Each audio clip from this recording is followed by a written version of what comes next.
Olá pessoal, meu nome é Laís Bolina, mas todo mundo me conhece como Laca e hoje eu vim falar com vocês um pouquinho sobre vendarketing. Você está fazendo isso errado?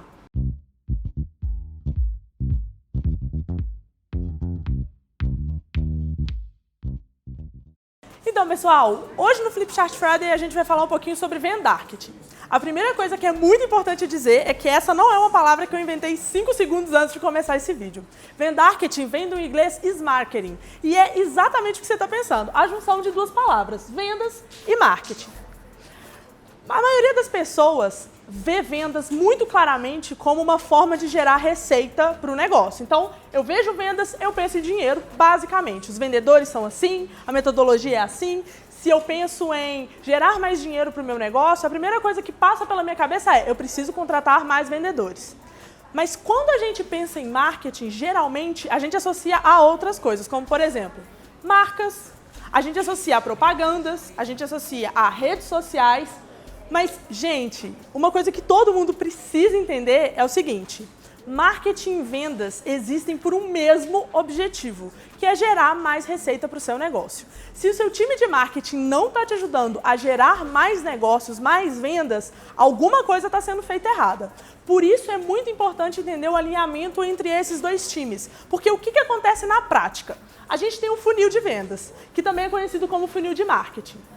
Dentro do funil, a gente tem 3 etapas, que é o topo, o meio e o fundo de funil, e a gente sempre associa todo o trajeto do funil a marketing. A gente sabe que é uma coisa que vai gerar receita pra gente, a gente sabe que está na mão do marketing, mas ainda assim a associação entre marketing e dinheiro não fica clara. Porém, o funil, ele não é só de responsabilidade do time de marketing. Afinal de contas, quando a gente chega aqui no fundo do funil, a gente tem o time de vendas recebendo ou as levantadas de mão, os leads que foram gerados, as MQLs, eles recebem esses contatos e é feita uma passagem de bastão. Se essa passagem não é bem alinhada, possivelmente você deixa muitas oportunidades na mesa. Por quê? Pensa o seguinte: eu estava me comunicando com uma pessoa dentro desse funil. 70% do meu processo de compra aconteceu falando com o marketing. E eu tive uma caminhada tranquila, eu fui educada sobre o meu processo, eu entendi o meu problema, agora eu vou atrás de uma solução.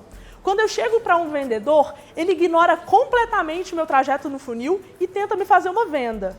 Possivelmente essa ruptura vai fazer com que o meu processo não seja mais tão linear e fluido. E com isso, muita gente acaba chegando no fundo do funil, tinha várias oportunidades de realmente fechar uma venda, mas não fecha porque sente o impacto, a diferença que foi dentro do marketing, dentro do time de vendas. Por isso, os dois times já claramente precisam estar alinhados. Mas além desse, existem outros benefícios que um alinhamento entre marketing e vendas podem trazer para o seu negócio. E o que eu mais gosto é a previsibilidade. Basicamente, se eu tenho os dois times trabalhando com um único propósito, eu consigo saber exatamente quantos leads eu preciso gerar para que o meu time de vendas bata a meta e basicamente quantas interações, ligações e afins o meu time de vendas precisa fazer para que essas pessoas convertam. Eu consigo entender se a qualidade dos leads que está sendo gerada é real ou não, porque a gente sabe que é muito comum times de marketing e vendas brigarem assim com muita frequência em relação à qualidade dos leads ou então ao número de interações ou como os leads estão sendo tratados. Então, outro benefício do vendarketing é acabar com o mimimi desses dois times. É basicamente o seguinte: pense em todas as brigas e apontação de dedos que existem de a culpa é de marketing, a culpa é de vendas. Com o vendarketing, nós temos dados suficientes para entender: ok, os leads estão sendo gerados, eles são bons ou não, a partir de qual critério? A gente cria um SLA, que é um alinhamento entre as duas partes, e dentro desse LA a gente coloca quais são as condições para um lead ser considerado qualificado e, ao mesmo tempo, dentro de vendas, quais são as interações, os pontos de contato que precisam existir para que aquele lead possa ou não ser descartado pelo time. Então, basicamente, se um vendedor chega para você e fala: os leads não estão bons, eles estão alinhados dentro do seu SLA, cumprem todos os requisitos que precisa para que eles façam uma ligação, você consegue, através de dados, provar: olha, a qualidade dos leads está boa, a quantidade dos leads está boa, isso é só um mimimi. E, ao mesmo tempo, do lado de marketing também. E pensando ainda dentro dessa lógica, um outro benefício do vendarketing que é muito interessante é realmente trazer mais análise de dados para dentro do seu negócio. É entender a saúde do seu funil. Porque é muito comum, não só no fundo do funil, mas em todas as etapas, as empresas terem crescimento que não reflete na parte seguinte. Por exemplo, topo de funil. Eu começo a gerar visitas e visitas e visitas e visitas dentro do meu blog, mas isso não reflete para mim em mais leads sendo gerados. Por quê? Uma boa análise de dados consegue te trazer isso. É basicamente entender se não existem pontos de conversão suficiente, é entender se a progressão do funil está seguindo de maneira saudável ao longo do tempo, ou se eu estourei o topo do meu funil, mas isso não impactou em nada no meu meio e no meu fundo de funil. O que eu preciso fazer para que as pessoas continuem descendo? E aí a mesma coisa acontece do meio para o fundo. Quais são as ações que marketing e vendas podem fazer em conjunto para que as pessoas desçam com mais fluidez? Em que momento o time de vendas realmente vai entrar em contato com o lead? Se ele entrar precipitadamente, a pessoa pode não estar preparada, ficar na defensiva e ela sai do meu fluxo. Se ele demora tempo demais para entrar, eu perco o timing, ela comprou de um concorrente ou simplesmente ela desistiu. Então é muito importante trazer esses dois times para trabalharem juntos. Gente, e além desses, existem diversos outros benefícios que o Vendarketing pode trazer para o seu negócio.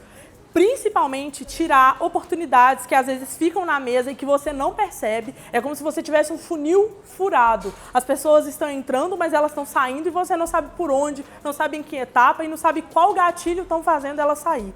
E existem ainda diversos outros. Então é muito importante trazer esses dois times de maneira alinhada, conjunta, usar as melhores habilidades de cada um deles, porque para pensar, se 70% do meu processo de compra aconteceu com um time de marketing e eu tenho um time de vendas que precisa entrar em contato comigo, eu já tenho um histórico todo que ficou dentro da minha ferramenta de automação e que pode me ajudar a pegar o gatilho certo, a entender a dor exata que eu preciso para entrar em contato e para realmente converter e fechar uma venda. A maioria dos times de venda, gente, desperdiça todas as informações que foram geradas pelo marketing. Ele pega o lead, olha para o lead, liga para o lead e é isso. Como se não tivesse acontecido um processo antes disso. Além disso, para pensar. Como eu disse, 70% do tempo eles ficaram com o marketing. O marketing mandou diversos e-mails para esse lead que converteram, que geraram resultado. O vendedor pode tanto ter a ajuda do time de marketing para escrever o copy deles e ter e-mails que convertem mais, que abrem mais, que engajam mais, ou mesmo ver o histórico daquele contato e entender, putz, esse assunto funcionou para esse lead. Ele abriu, ele clicou, como que eu posso trazer isso para benefício? Como eu posso, a partir desse e-mail que já existiu, criar um outro que vai gerar o mesmo tipo de engajamento e resultado?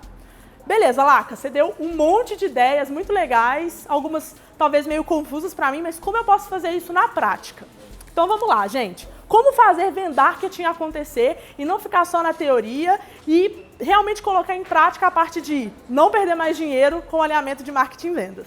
Gente, a primeira coisa que a gente precisa fazer, como eu já disse anteriormente, é o SLA, que é um acordo de nível de serviço. É basicamente o seguinte, a gente vai acordar qual é o papel do marketing e qual é o papel de vendas dentro do processo de compra do meu cliente. O marketing tem o papel de atrair, ele tem o papel de converter, mas como ele vai fazer isso, o time de vendas pode e deve dar pitaco. Porque por mais que 70% do tempo ele tenha ficado com o marketing, ninguém teve um contato direto e pessoal com essas pessoas como o vendedor teve. Então ele sabe exatamente quais são as dores, qual a melhor forma de atrair e o perfil que ele quer, que é o mais rápido de fechar, que é o mais fit para o negócio, que vai trazer menos dor de cabeça. Então, o SLA é fundamental para que as duas partes saibam exatamente qual é o papel delas, quando elas devem executar e para que, como eu disse, não exista esse julgamento e apontamento de dedos de a culpa é sua, a culpa é sua. Gente, isso não existe. A responsabilidade é de todo mundo, marketing e vendas existem para gerar receita e dentro do SLA a gente pode fazer esses dois times darem as mãozinhas e fazerem as fases de verdade. Mas como que a gente mantém esse SLA acontecendo de maneira saudável ao longo do tempo? É aí que a gente entra com as reuniões de alinhamento. Gente, eu já trabalhei muito tempo com isso, já fiz diversas reuniões de alinhamento e ao contrário do que as pessoas pensam, elas podem ser muito rápidas e práticas. É basicamente o seguinte, o time de vendas, ele vai trazer a percepção dele sobre o trabalho que o marketing já tem feito e os leads que estão sendo gerados. Ele traz opiniões, às vezes um material que gerou pessoas mais qualificadas do que outros, e aí o marketing pega todas essas informações e coloca em prática nas outras etapas de funil. E em contrapartida, o marketing vai lá e cobra o time de vendas, olha, nós temos um alinhamento que cada levantada de mão precisa ter pelo menos 5 pontos de contato. Elas estão tendo? Não estão acontecendo? Por que não? Então, as reuniões são fundamentais para que o SLA e esse alinhamento não se perca ao longo do caminho e para que todo mundo realmente esteja na mesma página e entenda que eles estão trabalhando por um mesmo propósito. Além disso, é fundamental ter um responsável. Eu, durante muito tempo, fui responsável pelo alinhamento de marketing e vendas da empresa. E o que eu acho fundamental para uma pessoa que vai trabalhar com isso? A primeira coisa é que ela precisa ter conhecimento sobre os dois lados. Não adianta eu entender muito de marketing se eu não entendo o processo de vendas, eu não sei qual é o ciclo de venda do meu negócio, eu não entendo como que os vendedores abordam uma pessoa. É fundamental entender todos esses passos e estar por dentro dos dois times para, inclusive, poder dar pitaco dos dois lados. É interessante que essa pessoa seja neutra. Eu, por exemplo, era do time de marketing da empresa que eu trabalhava. E dentro disso, eu era responsável por dar pitaco dos dois lados, mas eu precisava ser o mais imparcial possível e pensando no negócio. Não é porque eu estava no marketing que eu ia defender o meu lado. Isso não pode acontecer. E também é interessante que essa pessoa entenda muito de pessoas, porque com frequência ela vai ter que lidar com os vendedores e com as dores e com as dificuldades, e ao mesmo tempo do time de marketing, mas também que ela entenda muito de números e métricas e que ela não tenha medo de planilhas, porque em muitos momentos ela vai precisar avaliar todos os dados gerados, tanto por marketing quanto por vendas, para entender se a quantidade de leads que está sendo gerada está saudável ou não. Nós precisamos contratar vendedores ou não. Lembra da previsibilidade que eu disse? Se eu aumento a minha meta de leads, eu tenho a chance de contratar mais gente para atender, perfeito? Então, é fundamental que essa pessoa também goste e tenha, assim, prazer em lidar com dados de verdade. Por fim, mas não menos importante, eu acho que o que mais mudou o meu olhar para entender que marketing só existe para gerar vendas foi ter mudado as metas do meu time. Então, como que funcionava? Em vez de ter metas de leads, eu tinha meta de receita, assim como o time de vendas. Então, vamos imaginar que na sua empresa, a meta do time de vendas é vender 100 mil reais.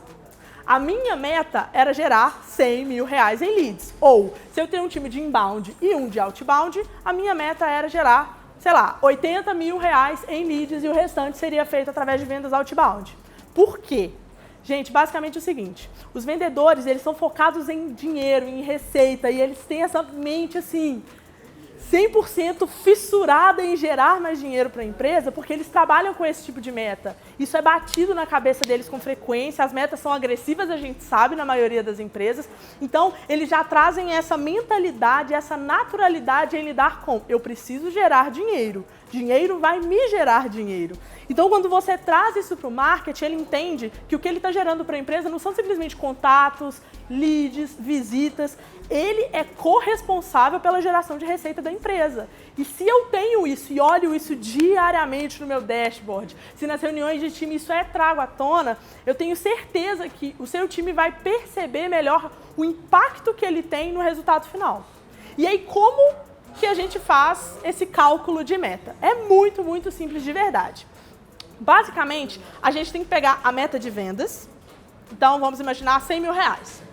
E aí, eu pego isso e divido pelo ticket médio, para eu entender mais ou menos quantas vendas eu preciso fazer para chegar na minha meta total. E em cima da taxa de conversão. Então, para eu vender, sei lá, 10 clientes de 8 mil reais, com quantas pessoas o time de vendas precisa entrar em contato, por exemplo? Para entrar em contato com esse número de pessoas, quantas pessoas eu preciso gerar que vão ser qualificadas e que eles vão entrar em contato? Então, baseando nessas 3 métricas básicas, a gente consegue chegar em não uma meta de leads, mas uma meta de receita para o meu marketing gerar.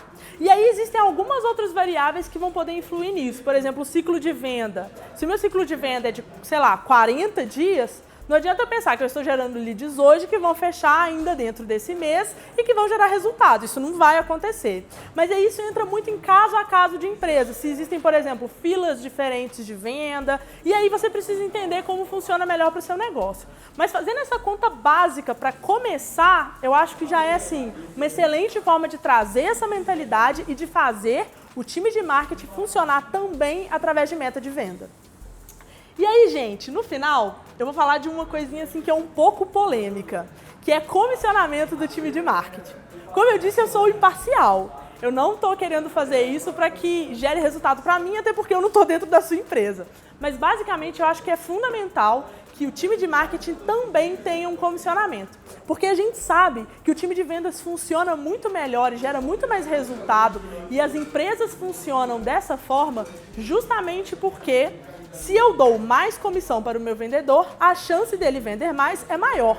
Então, se eu quero fazer o meu time de marketing ter uma mentalidade de vendas agressiva, que pensa em resultado, que quer gerar receita, como que eu não comissiono esse time? Existem diversas formas de comissionar o time. Você pode fazer em cima da meta de receitas total, pegar um percentual se a meta for batida. Você pode dividir essa meta ao longo do funil. E aí, cada parte do time, a galera do topo vai ganhar um percentual relacionado ao número de visitas que eu precisava para chegar naquela receita. E aí a galera do meio vai gerar o número de leads que eu precisava para chegar naquela receita. E no fundo a mesma coisa. Existem diversas formas de fazer isso, e se na pior das hipóteses você não, tipo, putz, eu não consigo pensar numa comissão para o meu time. Pense numa bonificação que faça sentido. Incentive as pessoas a pensarem em dinheiro, dando dinheiro para elas, porque se isso funciona no time de vendas, não é porque a maioria das pessoas de marketing são de humanas que não vai funcionar com elas. Eu ainda tenho alguns outros pontos assim que são bem polêmicos, como por exemplo, ter uma única gestão para os dois times. Mas isso é uma pauta para uma outra hora.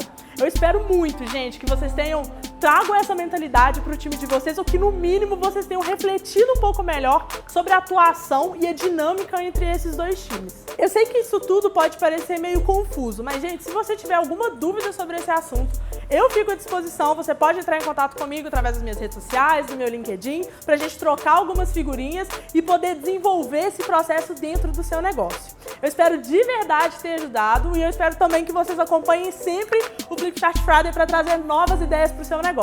Um abraço!